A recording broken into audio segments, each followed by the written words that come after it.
Hello hello hello, स्वागत है आप सभी का सरल एकेडमी के नई लाइव स्ट्रीम पे। ये है हमारा लेक्चर नंबर 9, जिसके अंतर्गत हम कवर करने वाले बहुत ही महत्वपूर्ण टॉपिक, जो कि काफी बार देखा गया है कि इनमें अंतर आया है या फिर ऑब्जेक्टिव में इनके उदाहरण पूछे गए कि आप ये बताइए कि आदर्श विलयन का उदाहरण क्या है या फिर अनादर्श विलयन का उदाहरण क्या है। साथ ही 2 नंबर में अंतर वाले प्रश्न इनसे बनते ही बनते, जैसे कि एक टॉपिक हमारा था मोलरता और मोललता, उससे भी। गुड इवनिंग बेटा, गुड इवनिंग हिमांशी। तो बहुत ही इंपॉर्टेंट टॉपिक है ये, तो यदि आप शुरू से लेक्चर लगा रहे होंगे तो आप बहुत अच्छे से समझ पाएंगे, परंतु मेरी फिर भी कोशिश रहेगी कि यदि आप पहली बार भी इस वीडियो को देख रहे हैं तो आदर्श और अनादर्श विलयन में जो आप अंतर पता लगा पाएंगे कैसे होता है। ठीक है, तो स्टार्ट करते हैं। सबसे पहले बात करेंगे आज आदर्श विलयन की, है ना। नाम में ही छुपा हुआ है कि भाई ये आदर्श व्यक्ति होगा और ये सारे नियमों का पालन करेगा, है ना। आदर्श व्यक्ति वही होता है जो नियम से चले। इसी प्रकार से आदर्श विलयन भी वह विलयन होता है जो नियम से चले। किसके नियम से? राउल्ट के नियम से। तो आदर्श विलयन की परिभाषा ऐसी ही है। आदर्श विलयन की परिभाषा कुछ इसी प्रकार से है कि आप इसके लिए लिख सकते हो, वह है विलयन जो तभी, मैं थोड़ा सा आपको, आज का जो टॉपिक है वो थ्योरेटिकल है। गुड इवनिंग वंशी।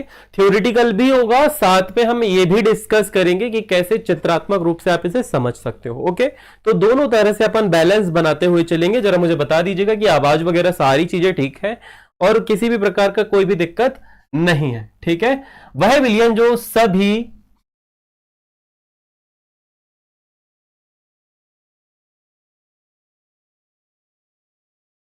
सांद्रताओं पर राउल्ट के नियम, मैं बोलूंगा भी, आप बोलते भी रहूंगा, आप लोग सुनते भी रहेंगे। राउल्ट के नियम का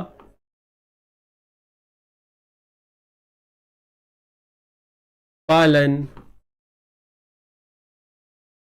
करते हैं। अभी सब कुछ बताऊंगा ना, क्या राउल्ट का नियम है, क्या आदर्श विलयन कहलाते हैं।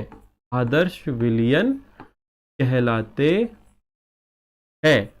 अब आदर्श विलयन की परिभाषा कंप्लीट करने से पहले आपको यह पता होना चाहिए बेटा कि राउल्ट का नियम क्या है। ठीक है, तो ये वाली बात जो है आदर्श और अनादर्श विलयन वाली, ये आपको पता होना चाहिए कि लागू किस पर होती है। तो पॉइंट नंबर 1, आप ऐसे विलयन की इमेजिनेशन कीजिए, परिकल्पना कीजिए या सोचिए उसके बारे में जिसमें दोनों अवयव जो हैं वो वाष्पशील है। अब आप बोलेंगे सर दोनों ही क्यों? क्योंकि यदि मान लीजिए आप एक अवयव जो है वो वाष्पशील ले रहे हैं और दूसरा अवयव अवाष्पशील है, तो पता है क्या होगा? जो वाष्प दाब है वो सिर्फ विलायक के मोल अंश पे या फिर जो पदार्थ वाष्पशील है उसके मोल अंश पर निर्भर करेगा। तो यहां पर राउल्ट के नियम की कोई बात ही नहीं होगी। ठीक है, हम ऐसे विलयन की बात करेंगे जिसमें 2 अवयव हो और दोनों अवयव कैसे हों? दोनों अवयव कैसे हो बेटा? दोनों अवयव जो हो वो वाष्पशील हो, यानी कि विलायक भी वाष्पशील हो और विलय भी जो है आपका कैसा हो? वाष्पशील हो। मैं लिखने पर ज्यादा फोकस करूंगा क्योंकि बच्चे बोलते हैं कि सर लिखना बड़ा जरूरी है। तो दोनों पदार्थ कैसे होंगे? वाष्पशील पदार्थ होंगे।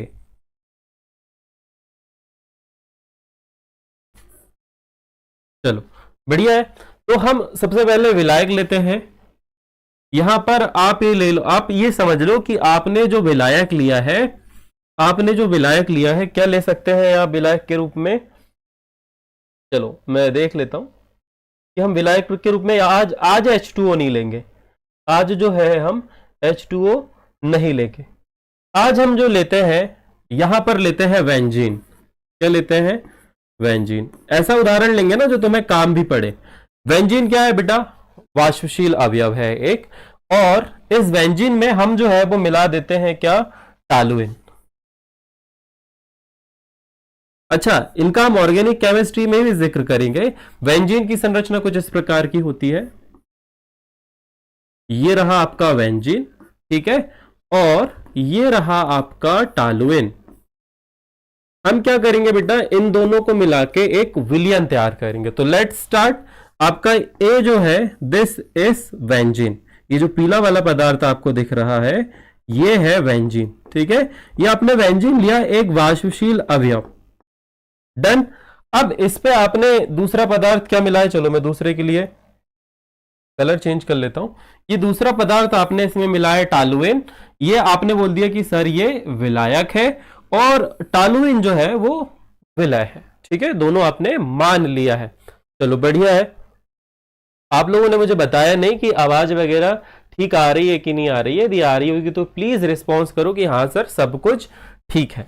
तो यहां पर आपने टॉलुएन भी मिला दिया, ठीक है, आपने यहां पर टॉलुएन भी मिला दिया और इसे कर दिया बेटा बंद। ये लो, आपने इसे कर दिया बंद, एक बात, ये हो गया बंद, ढाक दिया आपने। अब यहां पर वाष्प बनेगी, वाष्प की मात्रा बढ़ेगी और वाष्प क्या करेगी, वापस इस, अच्छा दोनों अवयव लगाएंगे ना, तो दोनों जो है वो इस विलयन पर दाब लगाएगी। इसी को आपने बोला था वाष्प दाब। अब इस वाष्प दाब के लिए राउल्ट ने नियम दिए थे। राउल्ट ने क्या दिया था कि वाष्पशील द्रव्यों, यदि किसी विलयन में वाष्पशील द्रव्य है तो उस विलयन का वाष्प दाब समानुपाती होगा उन वाष्पशील अवयवों के मोल अंश के। उदाहरण के लिए आपने इसे ए माना है, आपने इसे क्या माना है बेटा, ए माना है, ठीक है। चलो क्या हम इसे छोटा कर सकते हैं क्या, चलो ये हमारा किसी काम का नहीं है। अभी मैं इसे मिटा रहा हूं। आपने ये कहा है, नियम में ये कहा है कि मान लीजिए वाष्प दाब को P से दर्शाते हैं, तो यहां पर जो है P विलायक के लिए, विलायक का वाष्प दाब जो है वो समानुपाती होगा विलायक के मोल अंश के। ठीक इसी प्रकार से जो विलय है इसका वाष्प दाब जो है वो समानुपाती होगा इसके मोल अंश के। यदि ऐसा है, यदि ऐसा है, और साथ ही इस विलयन का पूर्ण वाष्प दाब जिसे आप पीटी बोलते हो, ये जो है ये बराबर होगा पी ए प्लस पीबी के, पी ए प्लस पीबी के। ये जो है ये राउल्ट ने कहा है। यहां पर क्या, वाष्पशील अवयव से, वाष्पशील अवयव युक्त द्रव्यों से मिलकर बने हुए विलयन का वाष्प दाब उस पर उपस्थित वाष्पशील अवयवों के वाष्प दाब के योग के बराबर होता है। डाल्टन का नियम था। इसी का विपरीत आप भी बोल सकते हो कि वाष्पशील अवयव युक्त विलयन में बने हुए विलयन में उस विलयन का वाष्प दाब उसमें उपस्थित अवयवों के मोल अंश के समानुपाती होता है। तो ये देखो, ये वाष्प दाब है और ये उसका मोल अंश, दोनों के बीच हमने क्या लगाया, समानुपाती का निशान। यदि ऐसा है, यदि ऐसा है और ये सारी चीजें हो रही है तो वो विलयन को हम बोल देते हैं आदर्श विलयन। यानी कि पी ए समानुपाती है एक्स ए के, पी बी समानुपाती है एक्स बी के और पी टी बराबर है P one plus P B के। तो ऐसा विलयन ही कहलाता है आदर्श विलयन। आई होप आप समझ गए होंगे, यही है राउल्ट का नियम। परंतु परंतु परंतु परंतु यहां पर कहानी खत्म नहीं हुई है। सिर्फ ये वाली बात जरूरी नहीं है, कुछ और भी फैक्टर हैं जो आदर्श विलयन के लिए बड़े ही महत्वपूर्ण हैं, ठीक है। और वो एक एक फैक्टर अभी आप समझेंगे। पहली लाइन तो आपने लिख ली, वह विलयन जो सभी सांद्रताओं पर राउल्ट के नियम का पालन करते हैं आदर्श विलयन कहलाते हैं। अर्थात पी ए समानुपाती होगा एक्स ए के, पी बी समानुपाती होगा एक्स बी के और पी टी बराबर होगा किसके, P one plus P B के। यदि ये सारी चीजें हैं, ये कंडीशन है, तो विलयन आदर्श विलयन है। अब कंडीशन नंबर 2 क्या है, कंडीशन नंबर 2, अच्छा ये बताओ समझ में आ रहा है मैं जो बोल रहा हूं, आप समझ पा रहे हो बेटा? यदि हां तो प्लीज हां लिख के भेजेंगे। चलो बताओ, अब आगे बढ़ते हैं अपन फैक्टर नंबर 2 पे। फैक्टर नंबर 2 ये कहता है, 2 और 3 एक ही पेज में कवर कर लेंगे, 2, 3, 4 एक ही पेज में कवर करेंगे, ठीक है। अब आपने क्या किया, आपने, अच्छा मैं बार बार डायग्राम बनाऊंगा, बार बार डायग्राम बनाने से तुम्हारे दिमाग में चित्रण मौजूद होगा, समझ में आएगा। और चित्र बनाओ, तुम नहीं बनाओगे, मान लो जब हम पढ़ रहे हैं और आप लोग चित्र नहीं बनाओगे बेटा, तो थोड़ी सी दिक्कत होगी कि चित्र जो है ना चीजों को आसान बनाते हैं। तो चित्र बनाना प्रारंभ कर दो, क्योंकि विज्ञान में चित्र बहुत ज्यादा इंपॉर्टेंट है। ठीक है, तो अभी भी आपने यहां पर लिया था क्या, C6H6, और आगे आपने लिया था C6H5CH3। एक है इसमें विलायक और एक है इसमें विलय। तो ये है आपका A और ये है आपका B। चलो, ये रहा यहां पर आपका A, ये आपने मिला के बना दिया विलियन। Okay, live class will be paid very soon. आप लोगों के सामने फॉर्म की लिंक जिस नंबर पे आप देख रहे हो, इस नंबर पे हाई लिख के भेजना, मैं लिंक भेज दूंगा। मे भी, हाँ यह ठीक है, तो जल्दी ही आपको लिंक मिल जाएगी। और ऑनलाइन क्लास के प्राइस जो हैं वो अभी हाइक कर दिया है, ये हो गया है 999। ठीक है, आज से ऑनलाइन क्लास जिन भी बच्चों ने सब्सक्रिप्शन नहीं लिया है वो ले ले। हमने 149 रखा हुआ है, प्रीमियम बैच का जो प्राइस है वो 149 है। बाकी लोग जो है वो काफी ज्यादा हाई प्राइस रख रहे हैं, इसलिए हमारा प्राइस लोगों को लो लग रहा था। तो हमने सोचा कि क्यों ना हमारी वैल्यू बढ़ाई जाए, और अब हम जो प्राइस अब हमने रिवाइज किया हुआ है, लोग कम कर रहे हैं हम बढ़ा रहे हैं, क्योंकि हम जानते हैं हमारा कंटेंट बहुत अच्छा है। ठीक है, 999 अब से आपकी प्रीमियम बैच की प्राइस रहेगी, और जो आपकी बचत पैक की प्राइस है, जो हमने बचत पैक रखा है, उसकी प्राइस रहेगी 759। बचत पैक की प्राइस है 759 और प्रीमियम बैच की प्राइस है 999। आप जल्दी से सब्सक्रिप्शन ले लीजिए, अदरवाइज ये प्राइस बहुत जल्द 149 भी हो जाएगी। ठीक है, जितनी जल्दी सब्सक्रिप्शन लोगे, जितनी जल्दी पे करोगे, जितनी जल्दी रजिस्ट्रेशन करोगे, उतना ही अच्छा है। ठीक है, क्योंकि आपको सिर्फ नॉट ओनली लेक्चर मिलेंगे यहां पर, नॉट ओनली आपको लाइव लेक्चर मिलेंगे, यहां पर आपको हैंड रिटन नोट्स भी मिलेंगे, और ये hand written notes premium batch में अपडेटेड होंगे और 759 में लास्ट ईयर के होंगे। ठीक है, लास्ट ईयर के होंगे हैंड रिटन, सारी का सब्जेक्ट्स सेम ही है। फिर उसके बाद में आपको ऑब्जेक्टिव प्रैक्टिस की क्विज की लिंक्स मिलती रहेगी, जिस पर आप डायरेक्टली ऑब्जेक्टिव लगा के प्रैक्टिस भी कर सकते हो। ये अभी नहीं मिलेगी, बाद में मिलेगी, परंतु यदि तुम चाहो तो अभी भी देख सकते हो, मैंने लाइव रखा है।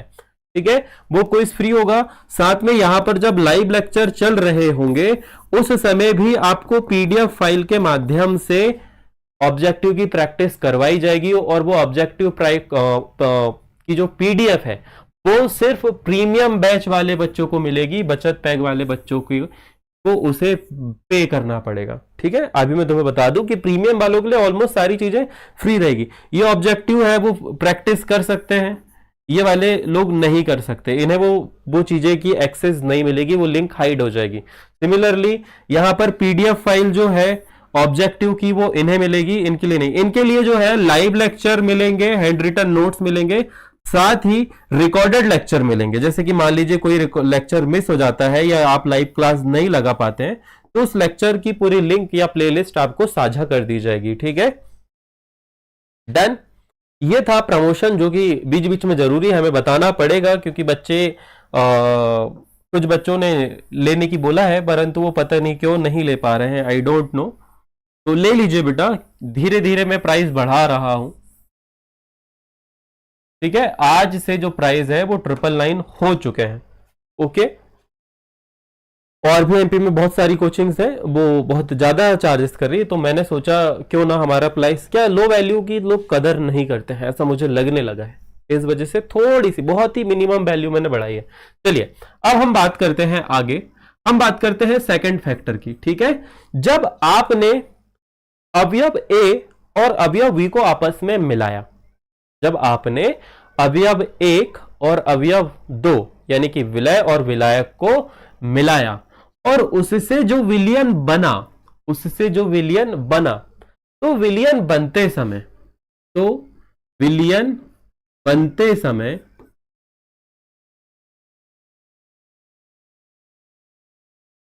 ना तो ऊष्मा निकलनी चाहिए और ना ही ऊष्मा लगनी चाहिए, अर्थात डेल्टा, सॉरी यहां पर मुझे ये करना पड़ेगा, डेल्टा एच विलियन, मतलब विलयन की ऊष्मा में परिवर्तन, जिसे आप बोलते हैं डेल्टा एच विलयन, ये होनी चाहिए शून्य। कितनी होनी चाहिए? शून्य। कोई भी परिवर्तन नहीं होना चाहिए, ना ऊष्मा निकलनी चाहिए ना ऊष्मा लगनी चाहिए।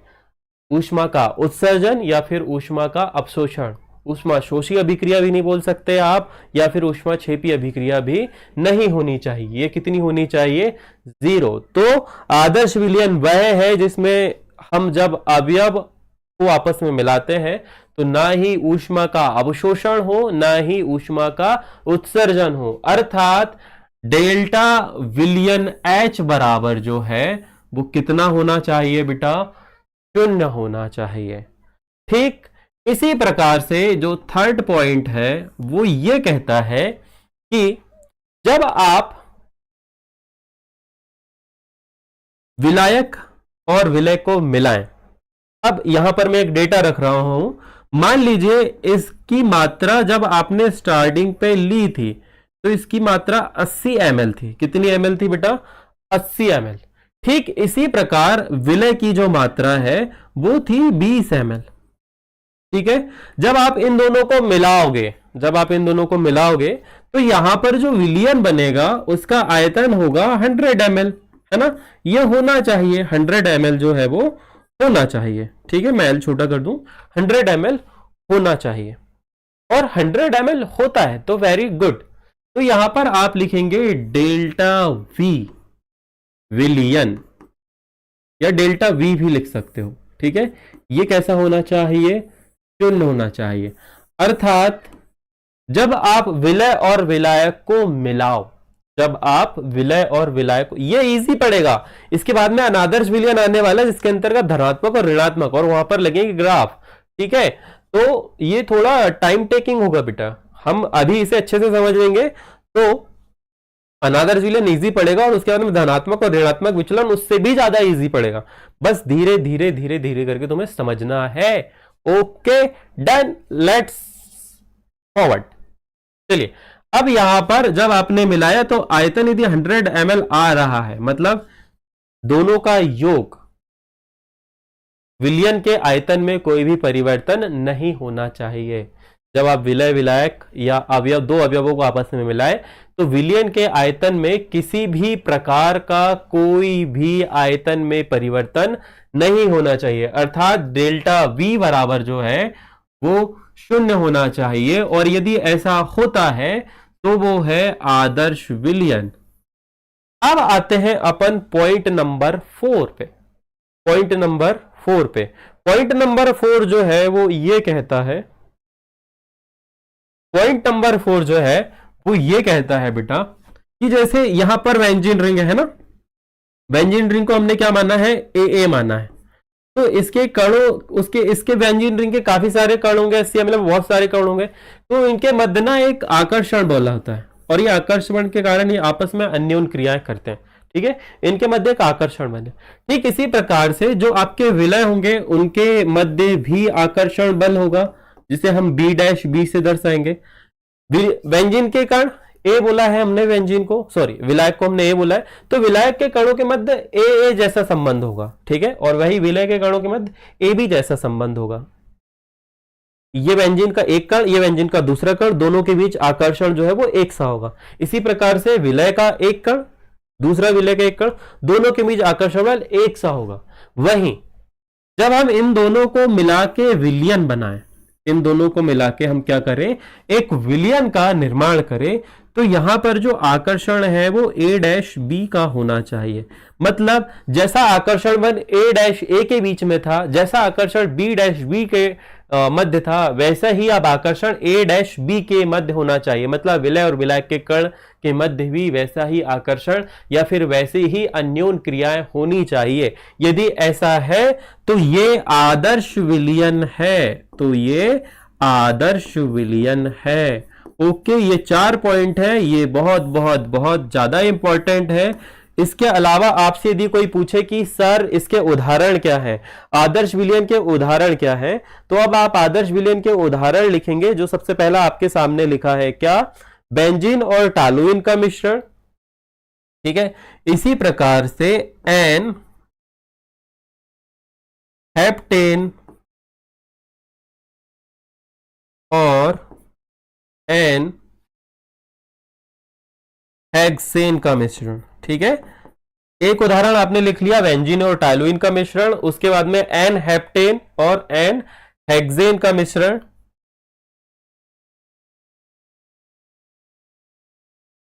इसके अलावा भी एक और नाम है जिसको आप बोल सकते हो ब्रोमोएथेन और क्लोरोएथेन का मिश्रण। ब्रोमोएथेन C2H5Cl और ये क्लोरोएथेन है C2H5Br, इन दोनों का मिश्रण। तो ये आप याद रखेंगे, परीक्षा में पूछे जाते हैं कि आदर्श विलयन के उदाहरण लिखिए।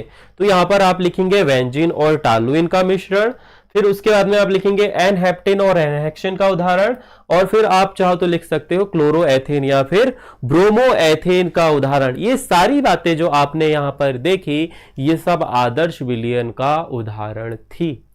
ठीक है, अब अनादर्श विलयन के बारे में बात कर लेते कि व्हाट इज अनादर्श विलयन, व्हाट इज अनादर्श विलयन।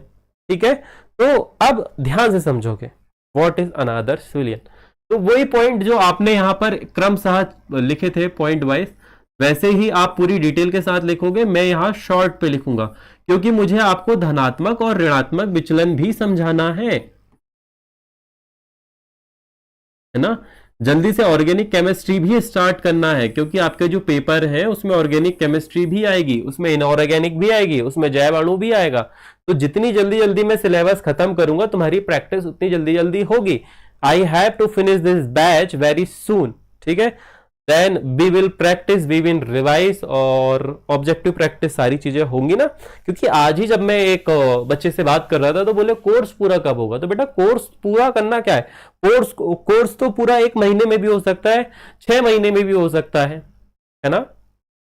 अब आप बोलेंगे सर 1 हफ्ते में कैसे होगा या 10 दिन में कैसे होगा। हर रोज 1 शॉट ला दो, खत्म हो जाएगा। एक दिन में 1 शॉट ला दो, लाइव चला दो, कोर्स तो खत्म ही है। कोर्स क्या है, कोर्स बहुत जल्दी खत्म हो जाता है। कोर्स खत्म करने की कोई लोचा ही नहीं है, कोई दिक्कत ही नहीं है। ठीक है, तो अब स्टार्ट करते हैं। पहला नियम क्या, अनादर्श विलयन की परिभाषा क्या है। तो ऐसा विलयन, अच्छा लाइक करे किसी ने, थैंक यू सो मच। तो आदर्श विलयन के बारे, अनादर्श विलयन के बारे में बात करें तो आदर्श विलयन की परिभाषा यह होगी, ऐसा विलयन जो किसी भी सांद्रता पर राउल्ट के नियम का पालन नहीं करता, अनादर्श विलयन कहलाता है। और राउल्ट का नियम है कि पी ए समानुपाती होगा एक्स ए के। यदि ऐसा नहीं है, यदि ऐसा नहीं मतलब ये यहां पर आप क्रॉस लगा दोगे, समानुपाती नहीं है या फिर ऐसा दिया हुआ है, ये दिया हुआ दिस सिंबल, तो आप ये कह सकते हैं कि ये विलयन कैसा है, अनादर्श विलयन। इसके अलावा आप ये कह सकते हो कि ये जो पीबी है यह भी समानुपाती नहीं है, किसके, समानुपाती नहीं के, ये निशान है, समानुपाती नहीं किसके, एक्स बी के। या फिर आप ये भी कह सकते हो कि जो आपका पीटी है ये बराबर होना चाहिए P A plus P B के, और ये बराबर नहीं है। तो ये विलयन क्या है, ये विलयन अनादर्श विलयन है। ओके, अब आते हैं फैक्ट नंबर 2। फैक्ट नंबर 2 ये कहता है कि आपने जब 2 अवयवों को आपस में मिलाया, यानी कि विलय विलय को आपस में विलाया, ठीक है, उस समय क्या हुआ बेटा कि उसमें ऊष्मा का परिवर्तन हो गया, यानी कि डेल्टा विलयन H जो है वो 0 होनी चाहिए थी और वो 0 नहीं होगी। यदि ऐसी स्थिति है तब भी वह अनादर्श विलयन है। थर्ड पॉइंट जो आपको समझना है वो इस प्रकार से है कि यहां पर डेल्टा वी विलयन आप लिख सकते हो या डेल्टा विलयन H विलयन भी लिख सकते हो, ये होनी चाहिए 0, परंतु आपने मिलाया और ये 0 नहीं है, तो इस स्थिति में भी ये अनादर्श विलयन है। इसके अलावा चौथा पॉइंट जो है कि यहां पर A डैश A तथा B डैश B के मध्य जैसी अन्योन क्रियाएं A डैश A के कणों के मध्य या फिर बी डैश बी के अणु के मध्य जैसी अन्योन क्रिया या फिर आकर्षण बल स्वतंत्र रूप से था जब वे अलग अलग थे, और जब आपने इन्हें मिला के विलयन बनाया वैसा आकर्षण बल नहीं है। मतलब दोनों एक साथ रहने चाहिए थे, एक साथ वाष्प दाब लगाना चाहिए था, परंतु वो वाष्प दाब नहीं लगा रहे हैं। वो क्या कर रहे हैं, आपने जैसे ही मिलाया एक विलायक और एक विलय को जैसे ही आपने मिलाया, या तो ऐसा होगा कि वो एक दूसरे से बहुत प्रति आकर्षण हो जाएंगे, वाष्प दाब बनाएंगे ही नहीं, बिल्कुल रुक जाएंगे, या फिर दूसरी कंडीशन ये हो सकती है कि जैसे ही आपने मिलाया वो फटफट फटफट करके वाष्प बन के उड़ने लगे। दो प्रकार की स्थिति हो सकती है। एक स्थिति ये हो सकती है कि, अच्छा ये आगे भी पढ़ने वाले हैं हमें ना, दो चित्र से समझाऊं ना, तुम्हें चित्र से समझोगे ज्यादा अच्छा है, ठीक है। तो स्थिति नंबर एक कि आपने ए और बी को आपस में मिलाया, ठीक है, ए और बी को आपस में मिलाया, और जैसे ही आपने मिलाया ये एक दूसरे के पास पास आ गए, मतलब नजदीकियां बढ़ गई। अब ये कण जो है वो एक दूसरे को छोड़ के जाना ही नहीं चाहते, और जब एक दूसरे को छोड़ के जाएंगे नहीं तो यहां पर जो वाष्पन की क्रिया है वो धीमे हो जाएगी, और वाष्पन की क्रिया धीमे होने के कारण पे यदि पात्र बंद रहा तो यहां पर जो वाष्प दाब है वही भी कैसा होगा, कम होगा। कैसा होगा बेटा, कम होगा। सिमिलरली आपने क्या किया, आपने ए और बी को मिलाया और मिलाते ही दूरियां बढ़ गई, मतलब इनके कणों के मध्य जो अननोन क्रिया स्वतंत्र अवस्था में हो रही थी वैसी ना होके और दूर दूर भागने लगे एक दूसरे से। आप पास लाना चाहते थे, आकर्षण करना चाहते थे, पता चला उल्टा हो गया, प्रतिकर्षण होने लगा, ये कण दूर दूर भागने लगे। ऐसी स्थिति में पता है क्या है, वाष्पन की क्रिया जो है वो बहुत तेज होगी, वाष्पन बहुत जल्दी जल्दी होगा, और वाष्पन जल्दी जल्दी होगा तो मैं ये मानता हूं कि यहां पर वाष्प दाब बढ़ेगा, वाष्प का घनत्व बढ़ेगा, जिससे वाष्प दाब भी बढ़ेगा। तो यहां पर आप ये बोलेंगे कि इस पे जो वाष्प दाब है वो ज्यादा होगा, वो वाष्प दाब कैसा होगा, ज्यादा होगा। तो यहां पर आप ए डैश बी के मध्य जो आकर्षण बल है वो भिन्न भिन्न होगा, एक जैसा नहीं होगा, कैसा होगा, अलग अलग होगा। और यही आकर्षण बल से यहां पर जैसे आपने बोला था वाष्प दाब कम है, वाष्पन की क्रिया क्या हो गई, कम हो गई, और जब वाष्पन की क्रिया कम होती है क्या बोल सकते हैं हम, वाष्पन की क्रिया कम हो जाती है, तो ऐसे विलयनों को हम बोलते हैं कि ये राउल्ट के नियम से ऋणात्मक विचलन कर रहा है। जब यहां पर आप क्या बोल रहे हो कि मान लो कणों के बीच आकर्षण बल बहुत ज्यादा बढ़ गया, कण आपस में पास पास आ गए, वो छोड़ के जाना ही नहीं चाहते और जाएंगे नहीं, तो वाष्पन की क्रिया कैसी होगी, कम, और वाष्पन की क्रिया कम होगी तो वाष्प दाब भी कैसा हो जाएगा, कम। तो ऐसी स्थिति में हम ये बोलेंगे कि जो विलयन है ये राउल्ट के नियम से ऋणात्मक विचलन प्रस्तुत कर रहा है, राउल्ट के नियम से ऋणात्मक विचलन प्रदर्शित कर रहा है। ठीक इसी प्रकार से जो ज्यादा हो रहा है आप इसके लिए लिखेंगे कि ये राउल्ट के नियम से धनात्मक विचलन प्रस्तुत कर रहा है, राउल्ट के नियम से धनात्मक विचलन प्रस्तुत कर रहा है। मैंने आपको पूरी चीजें समझा दी। नोट्स के लिए आपको मैसेज करना होगा, प्रीमियम बैच खरीदना होगा, या आप नोट्स भी खरीद सकते हैं सेपरेटली, बहुत सारे आपके पास में ऑप्शन है, लाइव बैच भी पेड होने वाली है, तो मेरी सजेशन ये रहेगी कि आप ऑनलाइन बैच फटाफट से खरीद लें। अब बात करते हैं अपन ग्राफ की, अब हम बात करते हैं धनात्मक विचलन और ऋणात्मक विचलन के ग्राफ की। सबसे पहले बात करते हैं ऋणात्मक विचलन, ठीक है, ऋणात्मक विचलन। और यहां पर मैं एक शेप लाता हूं, यहां पर हमारे पास में एक शेप ये रहेगा, दिश, क्या हम इसे खींच सकते हैं, नहीं, हम इसे सेलेक्ट करते हैं और सेलेक्ट करके हल्का सा बड़ा कर देते हैं, ये हो गया ऋणात्मक विचलन। यहां से अपन हटा देते हैं मार्क्स, इसी की बनाते हैं एक कॉपी और उसे रखते हैं यहां पर। ये हो गया हमारा धनात्मक विचलन।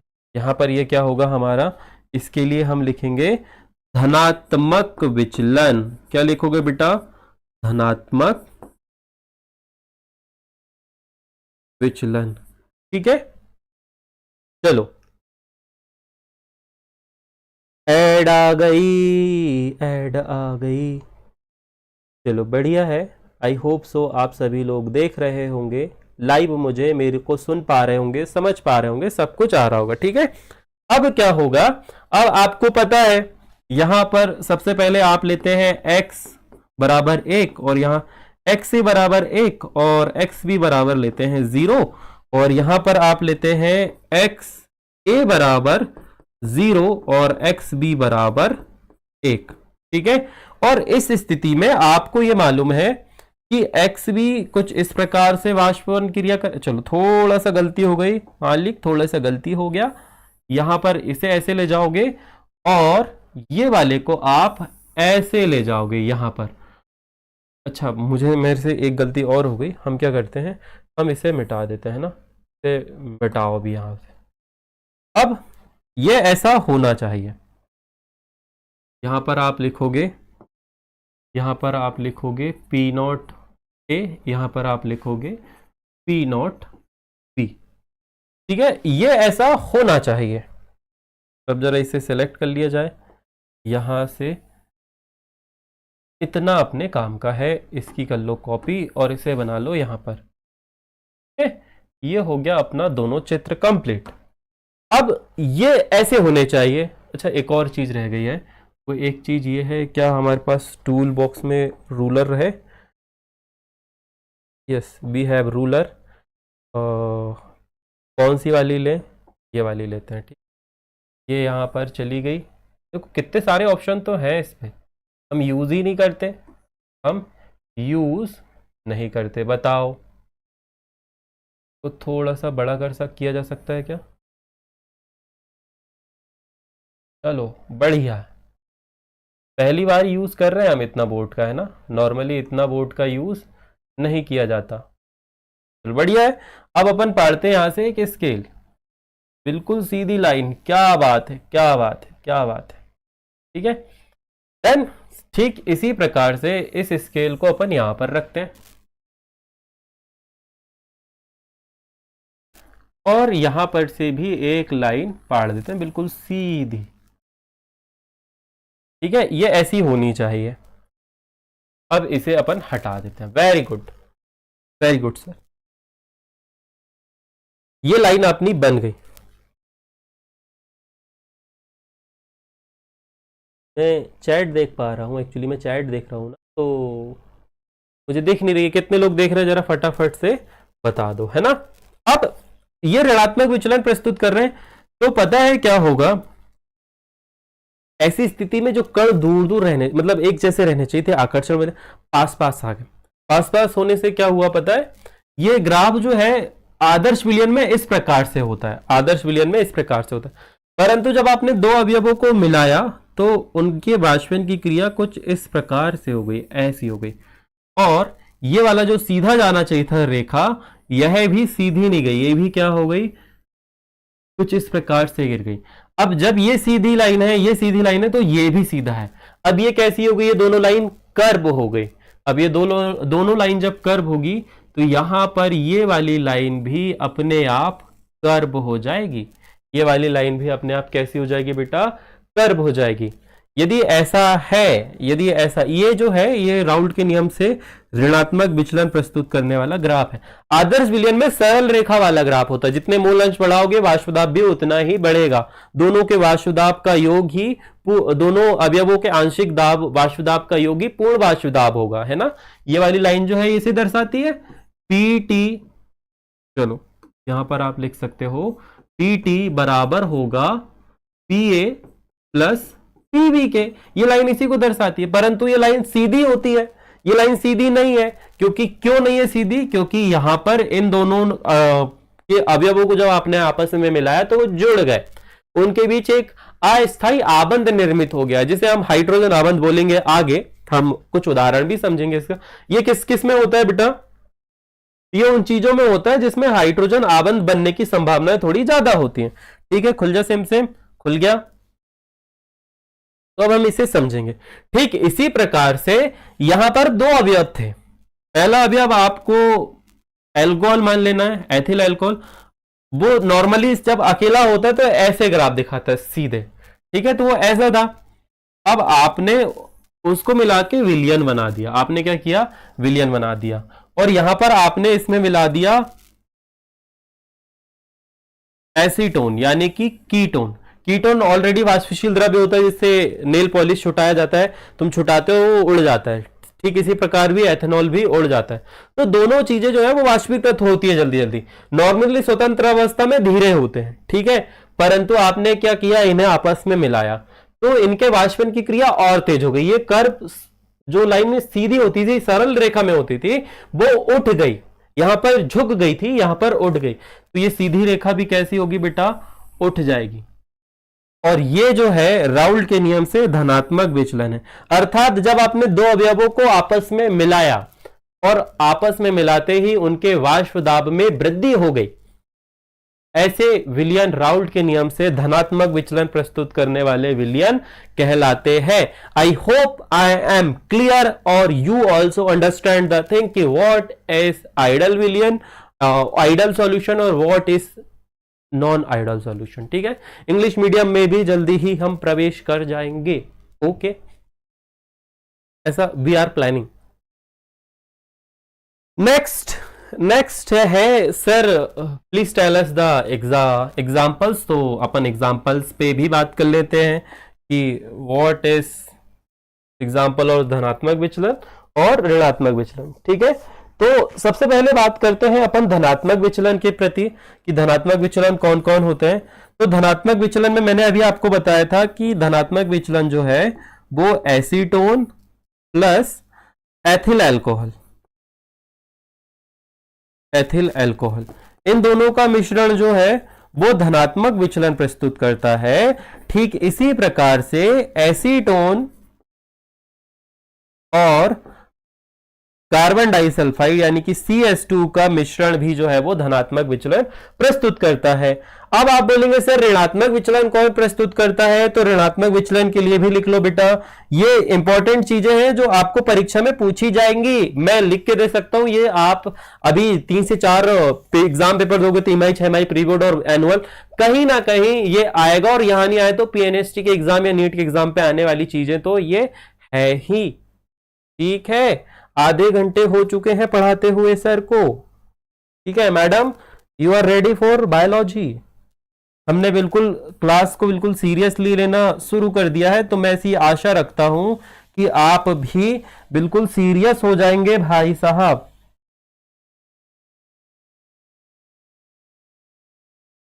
क्लोरोफॉर्म और एसीटोन का मिश्रण यानी कि CH3COCH3, ये दोनों चीजें जब आपस में आती है तो ये ऋणात्मक विचलन प्रस्तुत करती है। ठीक इसी प्रकार से फिनॉल और एनिलिन, फिनॉल और एनिलिन भी हाइड्रोजन आवंत के कारण पे अस्थायी हाइड्रोजन आवंत के कारण पे धनात्मक विचलन प्रस्तुत करते हैं। इनके कण जो है वो पास पास आ जाते हैं। बुक में एक डायग्राम बना हुआ है ऋणात्मक विचलन प्रस्तुत करने के लिए। यहां पर CH3 है, यहां कार्बन है, यहां पर भी CH3 है और यहां पर डबल बॉन्ड के साथ में ऑक्सीजन है। ठीक है, यहां पर एक कुछ इस प्रकार से आवंत बना हुआ है, वो है हाइड्रोजन। ये हाइड्रोजन इधर कार्बन से जुड़ा है और इधर 3 क्लोरीन जुड़े हैं। तो ये जो आवंत बना है ना, एक नया बंध निर्मित हो गया। और ये नया बंध जो है, ये जो नया आबंध है, इसी के कारण पे जो वाष्पन की क्रिया जो है वो स्लो हो गई। क्या हो गई, वाष्पन की क्रिया एकदम धीमे हो गई। और वाष्पन की क्रिया धीमे होगी तो वाष्प दाब अपने आप ही धीमा हो जाएगा। इस वजह से आपका ये वाला जो विलयन है वह राउल्ट के नियम से ऋणात्मक विचलन प्रस्तुत करता है। ठीक इसी प्रकार से फिनॉल के साथ भी होता है। वहां पर भी एनिलीन में उपस्थित हाइड्रोजन और फिनॉल में उपस्थित ऑक्सीजन जो है वो अस्थायी रूप से हाइड्रोजन आवंत का निर्माण करते हैं, जिसके फलस्वरूप उसमें उसमें क्या होता है, उसमें स्थायी रूप से हाइड्रोजन आवंत बन जाता है और बाष्पन क्रिया कम हो जाती है। ठीक है, ये हो गया आदर्श और अनादर्श विलयन। अब ये चैप्टर ऑलमोस्ट यदि आप बोलोगे मेरे से तो हम 50%, 40 to 50% जो है वो समाप्त कर चुके हैं। 50 to 40% ये वाला चैप्टर जो है वो समाप्त हो चुका है। इसी वजह से मैं बार बार आप लोगों से बोल रहा हूं कि बच्चा प्लीज सब्सक्राइब। अच्छा, जो बच्चों ने सब्सक्राइब नहीं किया वो कमेंट भी नहीं कर सकते वीडियो में, है ना, क्योंकि मुझे बिल्कुल प्योर एंड पीसफुल ऑडियंस चाहिए, वो ना कि जो टाइम पास करने के लिए आए फिर टीचरों को जज करने के लिए आए। तो I don't want that, go get out from it, देखो जाना पड़ेगा भाई, ये बोलना चाहूंगा मैं तुम लोगों से। ठीक है, अब ये हो गया। अब पता है क्या होता है, अब क्या होता है, अब कुछ ऐसे अनयूजुअल उदाहरण भी हमें देखने को मिलते हैं। एक और प्रश्न आएगा, अच्छा एक और प्रश्न आएगा, एक और प्रश्न आएगा, एक और प्रश्न आएगा, वो तुम्हें यहां पर समझना पड़ेगा। पता है क्या, देखो अभी ऋणात्मक विचलन प्रस्तुत कर रहा है, ये धनात्मक विचलन प्रस्तुत कर रहा है। ठीक है, अब पता है इसे आप चलो यहां पर समझते हैं, यहां पर ही समझते हैं ना। एक आपने देखा था ऋणात्मक विचलन, ऋणात्मक विचलन। अच्छा ये आप, यार मैं क्यों नहीं लिख पा रहा हूं भाई, क्या दिक्कत हो गई। सबसे पहले आपने पढ़ा था, अब लिख पा रहा हूं, है ना।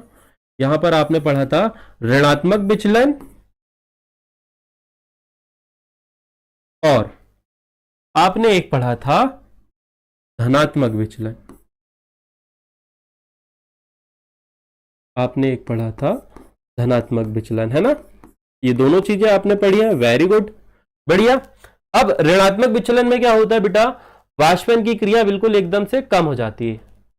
ऋणात्मक विचलन में क्या होता है, वाष्पन की क्रिया कम हो जाती है, इसमें वाष्पन की क्रिया कम हो जाती है। तो हमें वाष्प बढ़ाने के लिए, हमें वाष्प जल्दी जल्दी बढ़े और वाष्प दाब बढ़े, इसे बढ़ाने के लिए पता है क्या क्या बढ़ाना पड़ता है, हमें बढ़ाना पड़ता है ताप। हमें क्या बढ़ाना पड़ता है, ताप। और जब हम इसका ताप बढ़ाते हैं तो हम ऐसे विलयनों को बोलते हैं अधिकतम क्वथांकी मिश्रण। क्या बोलते हैं हम इसे, अधिकतम क्वथांकी, अच्छा अधिकतम क्वथांकी स्थिर क्वथी मिश्रण, क्या बोलते हैं इसे। इसके लिए एक नाम लिखा गया है अधिकतम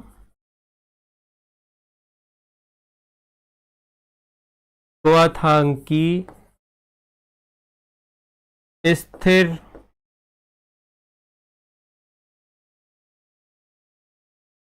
क्वथी विलयन। ठीक है, तो आप ये कह सकते हो कि राउल्ट के नियम से ऋणात्मक विचलन करने प्रस्तुत करने वाले सारे विलयन जो है वो अधिकतम क्वथांकी स्थिर क्वथी विलयन होते हैं। ठीक इसी प्रकार से जो धनात्मक विचलन प्रस्तुत करते हैं उन्हें आपको गर्म करने की आवश्यकता है, अधिक ताप देने की आवश्यकता है ही नहीं, क्योंकि उनके अणुओं के मध्य अपने आप ही स्वतः ही प्रतिकर्षण होता है, जिसके कारण वो जल्दी जल्दी वाष्पीकृत होते हैं और वाष्प दाब उससे बढ़ जाता है। तो इन्हें हम कहते हैं न्यूनतम, न्यूनतम क्वथांकी स्थिर क्वथी विलयन। ठीक है,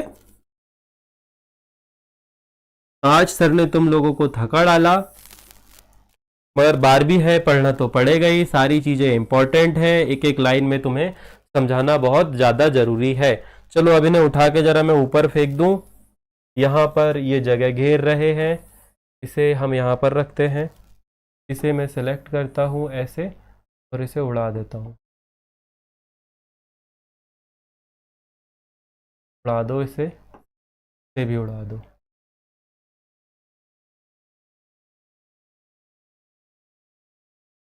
अभी आधा ना कट जाए भाई, चलो जो भी कटेगा वो कट जाए, कोई दिक्कत नहीं। तो यहां पर आपने सभी को समझ में आ गया बेटा? कमेंट करके बता देना ना, जब भी आप लोग देखोगे कि सर हमें समझ में आ गया।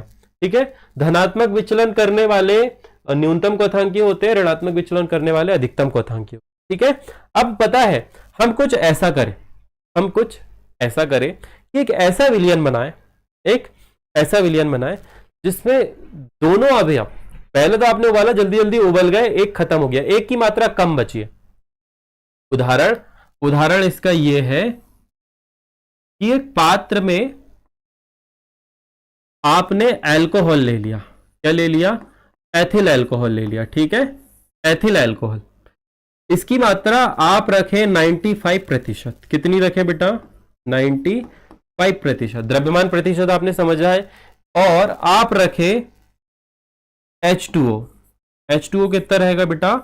5%। और ये रहा आपका एथेनॉल, और ये रहे इसमें बीच बीच में जल के कण। ठीक है, अब आप क्या इसे जब गर्म करोगे, तो आप किसी रिजल्ट पर पहुंच ही नहीं पाओगे। पता है क्या है? ये दोनों का मिश्रण एक साथ वाष्प दाब लगाएगा।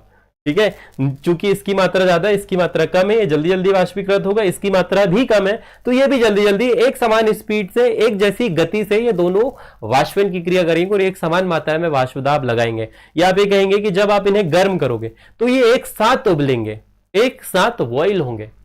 और जब हम एक साथ बॉयल कहते हैं तो ऐसे विलयन को हम कहते हैं स्थिर क्वथी मिश्रण। क्या कहते हैं हम इन्हें? स्थिर क्वथी मिश्रण। इनके लिए आप ये लिख सकते हो जिनका द्रव्य एवं वाष्प प्रवस्था में संगठन समान होता है, स्थिर ताप पर उबलते हैं, स्थिर क्वथांकी मिश्रण कहलाते हैं। स्थिर क्वथांकी मिश्रण की परिभाषा बार बार आती है तो मुझे लिखना पड़ेगा। स्थिर क्वथी, क्या है वो वर्ड प्रॉपर? स्थिर क्वथी, ये का है, वह है, और था में बड़ी की मात्रा है। स्थिर क्वथी विलयन की परिभाषा आपके सामने आएगी। स्थिर क्वथी विलयन के बारे में बात करेंगे हम। तो ये समान ताप पर उबलते हैं, समान ताप पर उबलते हैं। अगला इंपॉर्टेंट फैक्ट ये है, द्रव्य तथा वाष्प प्रवस्था दोनों की समान होती है। कैसी होती है? दोनों की समान होती है। एक बात और तीसरा पॉइंट है, इन्हें प्रभाजी आश्वन, ये इंपॉर्टेंट लाइन है ना, प्रभाजी आश्वन। प्रभाजी आश्वन का मतलब ये बेटा कि आप इसे गर्म करो, वाष्प बनेगी, वाष्प को संघनित करो, ठंडा करो और फिर वापस से पुनः प्राप्त कर लो। तो ये होता है प्रभाजी आश्वन। क्या होता है ये प्रभाजी आश्वन? आपने पढ़ा होगा चैप्टर नंबर 8 11 में प्रभाजी आश्वन के बारे में, कि हम किसी विलयन को गर्म करें, किसी पदार्थ को गर्म करें, उसकी वाष्प निकलेगी, उसकी वाष्प को हम क्या करें? ठंडा कर ले, एक पात्र में इकट्ठा कर ले यहां पर, और यहां पर जो पदार्थ प्राप्त होगा हमें ऐसा लगेगा कि बाकी का वाष्पन की उड़ गया और हमें प्योर पदार्थ प्राप्त होगा, परंतु ऐसा नहीं होगा। स्थिर क्वथांकी मिश्रण में ऐसा नहीं होगा। उन्हें प्रभाजी आश्वन द्वारा अलग नहीं किया जा सकता। उन्हें प्रभाजी आश्वन द्वारा अलग नहीं किया जा सकता। बात, ये तीन बात जो है स्थिर क्वथी मिश्रण के लिए या स्थिर क्वथी विलयन के लिए इंपॉर्टेंट है। आई होप आप समझ पाए होंगे। आज हमने पढ़ा आदर्श विलयन, आज हमने पढ़ा अनादर्श विलयन, उसके बाद में हमने पढ़ा स्थिर क्वथांकी मिश्रण, हमने उसके बाद में पढ़ा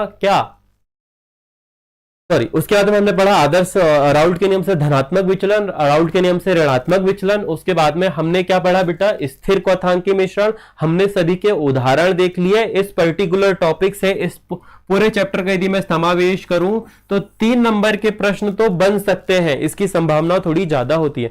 आप बोलो तो 2 नंबर का एक प्रश्न, आप बोलो तो 1-1 नंबर के ऑब्जेक्टिव, कुछ ना कुछ आता ही इस पर्टिकुलर टॉपिक से। तो ये थोड़ा इंपॉर्टेंट है, इसलिए मैंने ज्यादा और इजी तरीके से आपको समझाने की कोशिश करी। कल के लिए हमारा अगला टॉपिक जो है वो होगा इस अध्याय का वो वाला भाग, अच्छा यहाँ पे अणु लिख दूं, अणु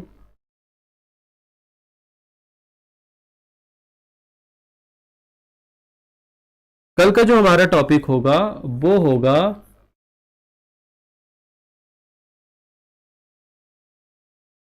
अणुसंख गुणधर्म। कल हमारा टॉपिक क्या होगा, कल हम जो पढ़ेंगे वो होगा अणुसंख गुणधर्म। अच्छा तुम्हें बता दूं कि हमारी ऑनलाइन बैच का जो सिलेबस है वो आगे चल रहा है ऑफलाइन के मुकाबले। तो यदि आप अभी भी वेट कर रहे हैं कहीं कोचिंग ज्वाइन करने का, तो this is a right time, आप ऑफलाइन भी आके पढ़ सकते हो। क्योंकि क्या है, ये वाला जो टॉपिक है आपका ऑनलाइन वाला ये आगे, ऑफलाइन वाला पीछे करके रखा है जानबूझ के, क्योंकि वहां पर थोड़ा समय मैं आपसे इंटरेक्ट कर पाता हूं, आपकी शक्लें देख पाता हूं, मैं ऑब्जर्व कर पाता हूं कि आपको कितना समझ में आया। ठीक है, ऑनलाइन में सारी चीजें मिसिंग आउट होती है, हम नहीं देख पाते एक दूसरे को, परंतु फिर भी कमेंट सेक्शन के माध्यम से, तुम्हारे थम्सअप के माध्यम से, तुम्हारे लाइक्स के माध्यम से मैं अज्यूम कर लेता हूं कि तुम्हें सारी चीजें समझ आ रही हैं। ओके, तुम्हें सब कुछ समझ आ रहा है बेटा। ठीक है, तो नेक्स्ट हमारा टॉपिक होगा अणुसंख गुणधर्म, और इससे न्यूमेरिकल प्रश्न बनते हैं, साथ ही थ्योरेटिकल प्रश्न भी आते हैं, कई बार 4 नंबर के प्रश्न इस सेक्शन से देखने को मिले। तो ये इंपॉर्टेंट टॉपिक होगा कल से जो हम पढ़ेंगे। इसके बाद आपकी जो क्लास होगी, इसके बाद जो हमारी अगली क्लास होगी वो होगी बायोलॉजी की। Next class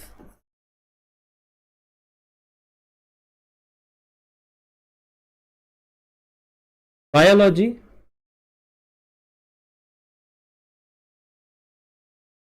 will start very soon. Okay, stay connect. Thank you. Comment section पे एक्टिव रहें आप लोग, बायोलॉजी की क्लास के बारे में सारी अपडेट वहीं पर आपको मिल जाएगी। ओके, तो आपसे विदा लेते हैं और फिर से मिलेंगे कल। ओके डन, टाटा, ध्यान रखिएगा अपना, राधे राधे।